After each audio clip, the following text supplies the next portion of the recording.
Votre bulletin d'information communale. BIC.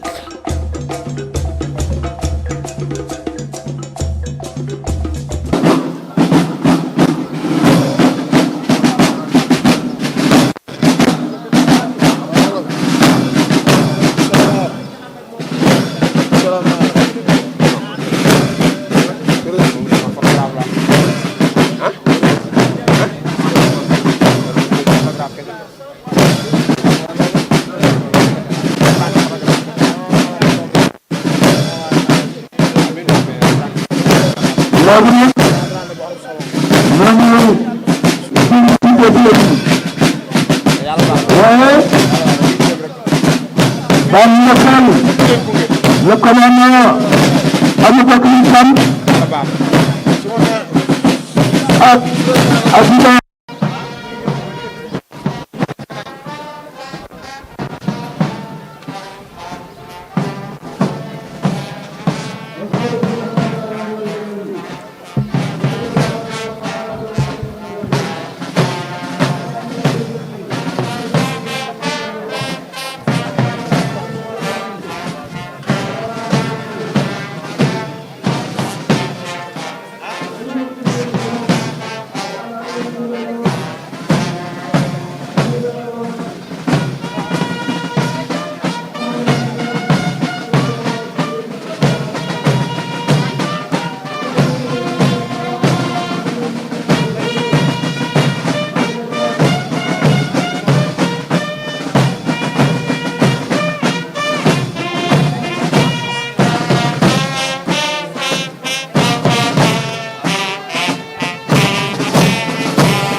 booy toog ni suuf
madame la maire maa ngi lay nuyu bu baax. maa ngi lay fay. maa ngi lay wax rek ni la bonne fête de l'indépendance nga assisté ko ak monsieur le maire assisté ko ak waa doomu Ndar yëpp bés bi tey lan la doon ci yow. waaw bés bu rëy a rëy boo xam ni cosaan la léegi bu ñu dellusee di ko def di sant yàlla bu baax di sant monsieur le maire Mamadou Mansour Faye sant mbooloo mi fi teew yëpp gouverneur ñu fi teew ñëpp di sant ndax di yaakaar naa at yi weesu Covid bee tax mais tey jii bu ko defee tey sant yàlla bu baax sant yàlla. tey nga gis ni Mansour maire def na innovation bu mag ci wàllu bi nga xamante ni bii nii pour la première fois mu indi ko fii muy soor ñu def fi défilé bi présenté bi li nga xamante ni mooy fête bi tey innovation boobu noonu ak adjoint au maire bi lan la def ak lan nga ñu ciy mën a wax. waaye ndax tey jii li tax ñu indi ko fii mooy xam nga pont bi dañ koy defar pont bi ñuy defar moo tax ñu indi ko fii yaakaar naa ci jaar yëf yi aw na yoon jaar na fu mu war a jaar défilé nañ si jàmm amul benn xat-xat li ñu bëggoon am nañ ko comme monsieur le maire moo tax ñu indi ko fii dañu si sant yàlla. am nañu ci réussite totale. am nañu réussite totale. nga gis nga ko teewee nga ko. dëgg la xam nga ni am nañu réussite totale. dëgg la neex na moom neex na ñëw nañ fii assisté nañ ko mais monsieur madame la maire. bulletin d'information communal bi nga xamante ni lépp concerne commune bi rek moom ci lay dox. ñu gis ni Jean bi mu defee réunion bi passé invité na journal Big bi tamit aussi ñu def reportage bi xalaat nga ci ay bés ci kanam ci ay réunion yoo xamante ni bi ni en tant que adjointe au maire ñu am rek benn concertation boo xam ni concernant la commune ci sa commission wala yu demee noonu. waaw sama commission ñoo ngi liggéey bu baax di réunion ndax ñoo si commission yi àggagul yëpp pareegul wante am na loo xam ne bis ko jeex bis yëpp def na taxaw na si taxawaay tim bu am doole boo xam ne mosuñu koo taxawee tey jii taxawee nañ ko pour rek liggéey bu rafet. domaine de compétence yi maanaam commission yi yow ban commission nga yor. équité genre promotion féminine plus vulnérable ak participation citoyenne au service citoyen. journal Big bi di nga ko invité. journal Big bi bulletin d'information communal bi. waaw daan leen invité bu baax. d'accord waaw ñëw ndax benn bi comme Fane Sow boo déggee jiite mooy présidente bi beneen commission bi Adama Kane Diallo moo ko jiite. Kane Diallo. Adama Kane Diallo moo ko jiite. ñooñu boo leen jotee bu soobee yàlla daal gën a am la soxla si biir. d'accord waaw madame maire ñu ngi lay gërëm di la sant bu baax a baax. maa ngi lay gërëm di la sant di la ñaanal yàlla. gën na fi yàgg teewe. jërëjëf madame la maire. salaam ñu ngi lay nuyu bu baax ziar naa la bu baax a baax maa ngi lay nuyu di la delloo nuyu. yaa ngi si jàmm maa ngi si jàmm sant yàlla bu wér. ñu leen laaj défilé bi ni mu demee est-ce que kontaan naa si bu baax a baax ci défilé bi dëgg yàlla kontaan nañu bu baax a baax. looy wax la maire Mouhamadou Mansour monsieur le maire Mouhamadou Mansour kay ci kaw si kanam rek sa kaw si kanam sama càmmiñ sama xarit sama yëpp la waaw boo commencé liggéey ak Mouhamadou Mansour Faye dafa yàgg si léegi depuis 2006 ba léegi maa ngi ak moom macha allah sant yàlla bu wér. léegi ma dégg ñu ne yaa yor mbirum social. waaw solidarité mairie ba maa ko yor de. waaw maa yor président. léegi loo si mën a wax si social bi. social bi ñu ngi si daw si ay jéego de ñu ngi si plan d'action yi pour seet lan la ñu mun a ñëw am dara pour ñu seet autorité yi pour ñu mun a jàppale nit ñi loolu la ñu nekk tànk yi la ñu nekk fan yëpp ñu ngi si groupe di si waxtaanee daal. léegi ñun journal bi ñun ñi nga xam ne ñooy journal bi ñu ngi ñaan à chaque fois su ngeen ñu mënee invité parce que ñu ngi sukkandiku si communauté et départemental. incha allah ñu ngi nekk biir Ndar. incha allah incha allah léegi lu ñu xewle danaa jël léegi seen lu ñu xewle daal daañu leen invité ngeen ñëw ngeen assister incha allah rek ñaan. waaw dem nañ ñu ngi def ay démarches dem nañ seet ay délégué de quartier yi ak yëpp def nañ démarche pour jege askan bi moo ñu tax dañu mun a dimbale askan bi daal dugg nañ. léegi ñuy wax si mbirum social bu ñu nee mbirum social dañuy wax jigéen ñi est-ce que jigéen ñi yéen a ngi leen dimbale si mbirum social bu baax. jigéen ñi dañu leen doon dimbali social bi ku tabaski ba tabaski la woon lañu doon amit dimbal bi wante bi yoon dañu bëgg a dimbal bi commencé léegi ci koor bi ñu gis ñu ngi daw ak jéego suñu amee lu ñu mën a leen dimbale jigéen ñi incha allah naa ñu leen dimbali incha allah. incha allah journal bi ñu ngi lay gërëm di la sant. merci beaucoup maa ngi leen di gërëm di leen sant bu baax a baax. jërëjëf yaa monsieur Guèye maa ngi lay nuyu. waaw maa ngi lay fay. ma bëgg rek nga présenté wu tuuti. waaw man c'est monsieur Insa Guèye. J'étais formateur à l'EFI de Saint-Louis à la retraite. Je suis allé à la retraite en 2010-2011. Alors j'ai fait 16 années de formation d'instituteur. Donc ces générations m'ont trouvé là-bas. Je peux dire donc que j'ai formé ces générations. de l'instituteur. Oui.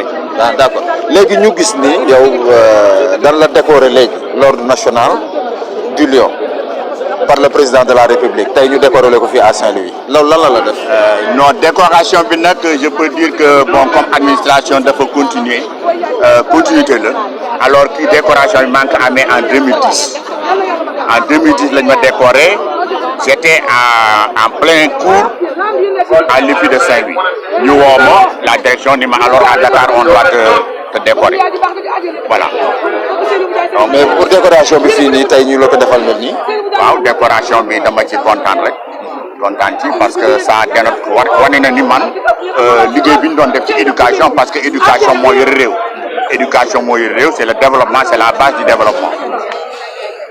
tey ñuy fête de l'indépendance fii nii ñu daan ko amal ci ay jamono Baye maanaam place Faidherbe tey ñu indi ko fii xëy na mën nañu indi nii pont bi la ñuy defar moo tax defuñu ko foofu mais ñu gis ni est-ce que duñ ko maintenir fii parce que tey réussite bi mu am vraiment jéggi na daal sax daaw ko am effectivement li nga wax dëgg la parce que xam nga bu njëkk doon nañu wax ni dañuy délocaliser vraiment par région loolu moo doon développement mais li ñu def tey c'est vrai pont bi am na ci wàll affaire y a des travaux ñu fay def y a embouteillage bi bari na fa mais li ñu def tey wane na ni effectivement war nañu ko maintenir war nañu chaque année ñu am fu ñu ko def ci biir Saint-Louis pour que ñëpp mën ci assister loolu moom gis nga fi mu nekk ni yaatu na ñëpp ñëw nañu parce que boo xoolee tey il veut pratiquement population bi bareetul ñëpp ñoo ngi immigré vers le nord vers le nord c'est-à-dire vers le Sor ak vers Ngalel et tout ça là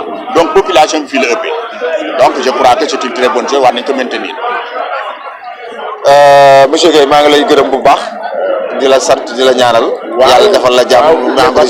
ñoo ngi doog a gisante je crois que la prochaine fois daañu mën a gën a waxtaan ci yeneen domaine parce que li nga ma laaj tey vraiment dama ci kontaan trop. dinañ waxtaan dinañ am émission man ak yow boo xamante ni damay ñëw ñu def émission boo xamante ni di nga ñu ci wax ci formation yi nga def ces générations yi yëpp quoi. très bien lu ma bëgg wax ci loolu la. parce que éducation bi temps yi affaire grève yi éducation dafa xaw a yàqu alors et l'état dafa mel na dafa xaw fàtte les retraités parce que les retraités boo demee États-Unis du ñu def ce qu'on appelle le collège c'est-à-dire les retraités on les récupère ñoom ñooy dem dans la recherche dans les orientations di jéem a waxtaan ak xale yi parce que xale yi d'accord am nañu xam-xam mais dafa am lu leen manqué il faut ñu jox leen ko parce que ñoom ñooy avenir du suba. d'accord voilà bulletin d'information communale. dana gën a yaatal loolu. d'accord ci biir commune bi ñu gën ci waxtaan. très bien merci monsieur Guèye. Je voudrais tout d'abord marquer ma satisfaction par rapport à la tenue de ce défilé suite aux instructions de Monsieur le Président de la République qui, lors du dernier Conseil des ministres, avait demandé à ce que cette fête soit célébrée sous ce format, une prise d'armes marquée par un défilé militaire à Saint-Louis après 2 ans avec cette Covid depuis 2019, donc en 2020 en 2021. À l'image de ce qui est fait dans les autres régions, nous n'avons pas voulu de défilé. Cette année, on l'a repris, mais surtout avec un changement d'emplacement. C'est la première fois que le défilé se tient ici, au niveau de l'avenue Général de Gaulle. Et je crois que c'est le lieu de marquer notre satisfaction. Je voudrais donc, dans ce sens, féliciter le colonel commandant la zone militaire numéro 2, le colonel David Diawara, ainsi que le commandant des troupes, sans oublier bien sûr le lieutenant-colonel commandant la Légion de gendarmerie Nord. Vous avez remarqué que pour ce défilé-ci, toutes les composantes de Saint-Louis sont là. Nous avons également eu la chance et l'honneur de recevoir mon homologue, le Wali du Traza, à la tête d'une forte délégation qui est venue depuis hier marquer avec nous sa solidarité dans le cadre de la célébration de cette journée qui est certainement la journée la plus importante de notre pays. Parce que le 4 avril marque l'accession à la souveraineté internationale de notre pays. Cette année, Monsieur le Président de la République a pris comme thème force de défense et de sécurité et résilience nationale. Je crois que meilleur thème ne pouvait être choisi après 2 ans de Covid où le Sénégal, dans toutes ses composantes, à l'image de ce que l'armée, la gendarmerie, la police, bref, toutes les forces de défense et de sécurité ont montré. Donc je crois que le thème ne pouvait être mieux choisi que ce thème-là après 2 ans de Covid où le Sénégal a montré véritablement sa capacité à pouvoir résister à tous les chocs exogènes. La résilience, comme on l'a dit, c'est une capacité à pouvoir se relever, à la limite même ne pas tomber lorsqu'on connaît des crises de quelque sorte que ce soit. Aujourd'hui, je crois qu'à travers ce défilé, on a montré qu'on a une armée qui reflète véritablement notre pays. Monsieur le Président de la République nous a instruit, lorsqu'il nous a choisi au niveau de la région de Saint-Louis, par le biais de Monsieur le ministre de l'Intérieur, de tout faire pour que cette région-là soit une région phare, soit une région qui tire le Sénégal vers le haut. Je voudrais rappeler que dans ce sens-là, Saint-Louis a un potentiel extraordinaire dans le domaine agricole.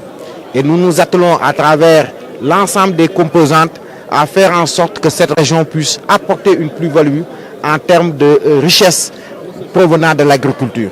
Nous avons également des projets importants que je voudrais citer parce que M. le Président de la République veut faire de Saint-Louis une zone, comme je l'ai dit tantôt, qui va tirer le Sénégal vers le haut, vers les pas de l'émergence et du développement socio-économique. Le projet de l'aéroport de Saint-Louis, qui deviendra un aéroport international, est très avancé. Je crois que très bientôt, nous aurons à réceptionner ce bijou qui permettra à Saint-Louis de s'ouvrir sur le monde. Le projet de l'autoroute Dakar-Saint-Louis est également lancé. Les recensements des impacts sont en cours. En principe, on devrait pouvoir connaître le démarrage de ces travaux dans le courant de l'année 2022. Ajoutez à cela tous les projets que la commune, à travers M. le maire de la ville de Saint-Louis, M. Mansour Faye, mais également le conseil départemental que je tenais à féliciter, et de manière générale tous les autres maires de la région, les différents projets qui sont en train d'être déroulés pour faire en sorte que sous peu, qu'on puisse connaître véritablement en tout cas un pas de géant franchi. Oui, je suis le colonel David Diawara, je commande la zone militaire numéro 2. Par rapport au thème, quel est l'apport des forces de sécurité? Donc permettez-moi tout d'abord de féliciter tous les participants qui ont eu à faire ce beau défilé qui nous a permis aujourd'hui de nous retrouver sur cette avenue. Et d'après l'histoire, c'est la première fois qu'on organise la fête du 4 avril ici au niveau de l'avenue Général de Gaulle. Donc vous avez vu de vos propres yeux, les forces de défense et de sécurité en une seule personne ont communié avec les populations de Saint-Louis. Et le défilé a été impeccable, comme le gouverneur l'a si bien dit. Et globalement, je peux féliciter l'officier chargé des opérations qui a eu à organiser de main de maître cette cérémonie qui nous a valu toutes les félicitations qu'on vient de recevoir. Vous savez, le défilé, c'est pas facile. C'est lorsqu'on a reçu la lettre de mission de l'état-major général des armées en nous disant que cette année, c'est une prise d'armes. On a fait des réunions pour permettre aux différents membres des forces de défense et de sécurité de préparer leurs hommes pour qu'on puisse avoir cette belle journée. Donc d'une manière générale, c'est ce que je peux dire. Je suis très fier d'appartenir à l'armée sénégalaise et particulièrement d'être le commandant de la zone militaire numéro 2. Comme j'ai l'habitude de le dire également, Saint-Louis c'est une ville de tradition, Saint-Louis c'est une ville de garnison. Quand on vous affecte ici à la tête des unités militaires qui sont dans cette région, vous pouvez que vous en réjouir et faire le maximum de vous-même pour permettre aux populations d'avoir la paix, la stabilité, et c'est ce que nous sommes en train de faire depuis que nous sommes à la tête de cette zone militaire numéro 2. Par rapport au thème, quels sont les grands efforts fournis par les forces de défense et de sécurité dans l'axe nord? Donc moi j'ai l'habitude de dire que ça, le thème c'est ce que nous faisons tous les jours. Nous on a cette capacité de résilience, d'adaptation qui nous permet, là où on nous demande d'intervenir, qu'on puisse faire correctement notre travail. Donc le thème c'est ce qu'on a l'habitude de faire tous les jours et Dieu merci que les grandes autorités ont pu vraiment penser à ce thème pour nous permettre quand même de montrer ce que nous savons faire. waaw jërëjëf maa ngi leen di sant di leen gërëm ci invitation bi ngeen ñu def pour ñu wax quelques propos après le gouverneur man maay colonel David Diawara man maay commandé zone militaire numéro 2 kontaan nañ lool ci ni ñu organiser fête bi ak ren coppite yi ñu ci def ba indi ko fii ci avenue boulevard Général de Gaulle. Et dégg naa ci histoire fii ci tout de suite au niveau de la c'est la première fois qu'on organise fête bi fii ci place bi.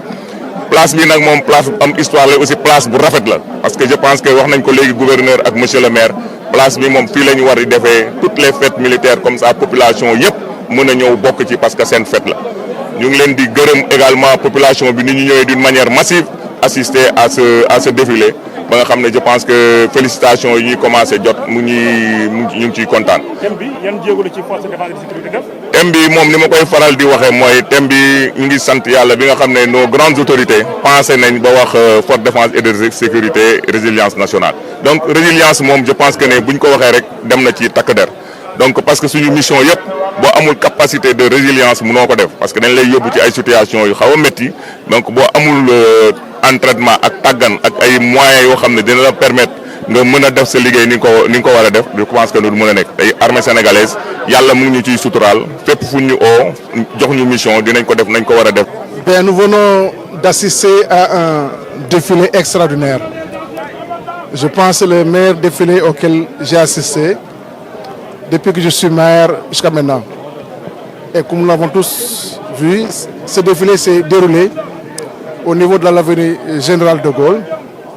Et je voudrais en profiter pour féliciter le gouverneur de la région de Saint-Louis, mais féliciter les forces de sécurité et de défense qui ont procédé à ce défilé. La population de Saint-Louis l'a suivi avec beaucoup d'intérêt et comme je l'ai dit tantôt, pour la première fois. Ce qui est important, surtout, c'est par rapport au thème qui évoque les forces de sécurité et de défense et la résilience nationale. Vous savez, nous sommes un peuple résilient, un peuple qui sait faire face au choc, un peuple qui sait s'adapter. Et c'est ça ce qui caractérise le peuple sénégalais. C'est ce qui caractérise la population sénégalaise. Faire face au choc, rester résilient. Et je pense que, en tout cas, nous le devons donc à un ensemble de facteurs qui ne datent pas d'aujourd'hui, mais aussi ces facteurs, en tout cas, perpétrés par M. le Président de la République Macky Sall. Donc, en tout cas, nous allons continuer à relever les défis à travers l'échelle nationale, mais aussi à travers notre ville, notre région, la région de Saint-Louis, et surtout la commune de Saint-Louis, et même élargie au niveau du département de Saint-Louis. Et finalement, vous avez tenu le lieu pour le défilé, l'avenue Général de Gaulle. Vous savez, les circonstances donc, nous ont amené les autorités de l'administration territoriale à organiser ce défilé sur l'avenue Général de Gaulle. Je pense que c'est en tout cas l'axe le mieux adapté pour un défilé. Donc nous allons voir en tout cas les prochaines éditions à venir avec les militaires, parce que le 4 avril c'est une fête militaire en réalité. Et l'autorité de l'administration territoriale, est-ce qu'il sera peut-être opportun ou mieux de continuer à faire le défilé sur cette avenue ou non? L'avenir nous le dira. Nous allons apprécier ensemble. Mais en tout cas, l'axe Général de Gaulle est un axe, en tout cas, c'est l'axe le plus approprié, le plus important pour tenir une telle cérémonie.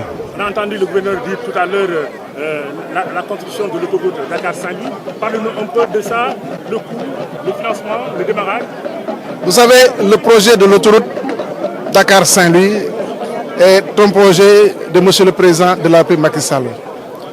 Aujourd'hui, le financement est quasiment bouclé, côté bailleur.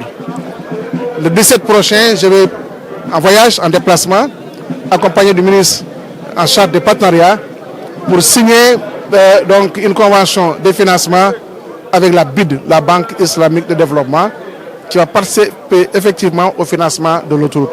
Donc nous souhaitons que les travaux de l'autoroute démarrent avant la fin de l'année, puisque c'est en deux sections. Une première section en mode PPP et une deuxième section financée par les bailleurs, donc sur endettement de l'État du Sénégal.